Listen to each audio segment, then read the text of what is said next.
Charlie Miner, analyst at ThirdBridge, and Sandra Cho, founder, president, Pointwealth Capital Management. Is there opportunity here, or are they not, competitive enough? Sandra?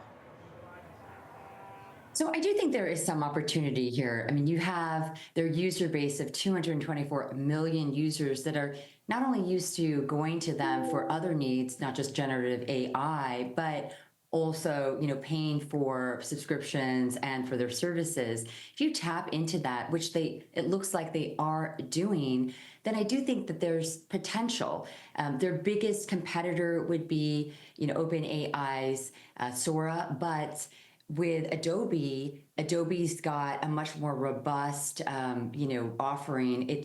Their generative AI just can develop more complex images, and it's just more robust in general. So I think if they develop what Sora has, which is a text to image offering, then I think that they do definitely have potential.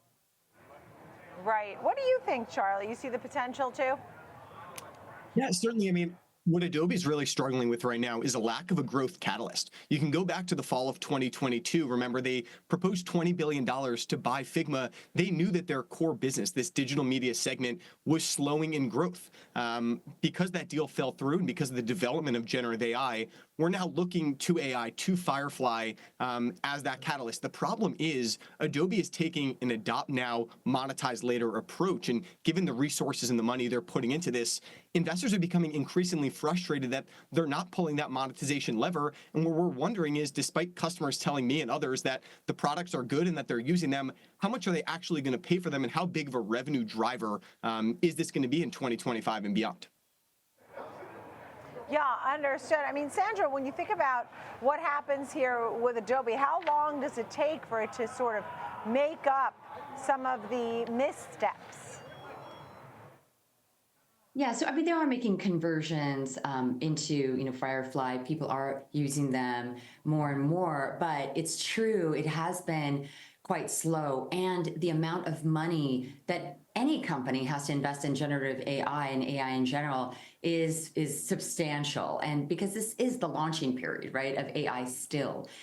So, but I think that missteps as far as you getting people to monetizing, for example, their offering of generative AI.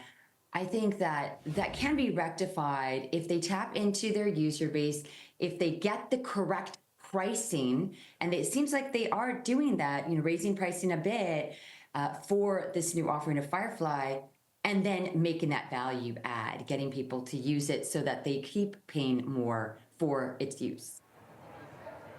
Right, understood.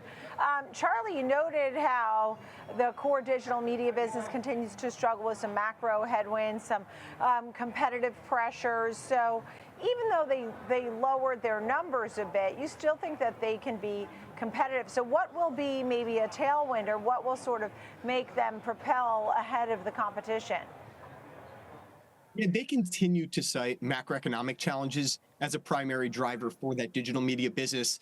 The thing is, we're now looking at single-digit growth. This is not a business where we're looking ahead a year and expecting some sudden acceleration. And it's why Sandra, it's why other analysts are now looking at AI as really that only non-linear growth opportunity. How many more creative designers and professionals are going to go out and choose Adobe? I actually think more people are likely to switch to a platform like a Canva, which is now competing for enterprise wins. I think just a pure reacceleration of that digital media business is unlikely, at least in the short term. And it's why they're out there looking for different catalysts, which, to be fair, could accelerate very quickly. If they find the right product, they could see mass adoption of their AI tool. It could drive 10, 20, 30% increases in overall spend. That's obviously looking at the most optimistic scenario, but it wouldn't be impossible.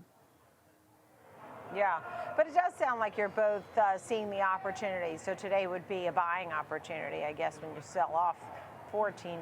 Is that right? I don't know. Nods? No? Who knows? I think it's mixed, right? I think that if you look at analyst consensus, they're split. And some analysts have, said, okay, we're going to downgrade to hold from buy. And some have kept their buy rating. just really, it's going to be a matter of, do you have conviction in 2025 that Adobe can monetize their generative AI and stay ahead of its Yeah, that's a smaller great question. competitors? Yeah, great question, because that's been the whole thing. How do you monetize AI, not just for Adobe, but for all the companies? Wonderful to see you both. Sandra Cho, thank you for that. Sandra Cho, Pointwealth Capital Management, and Charlie Miner of Third Bridge. Charlie, Sandra, thank you.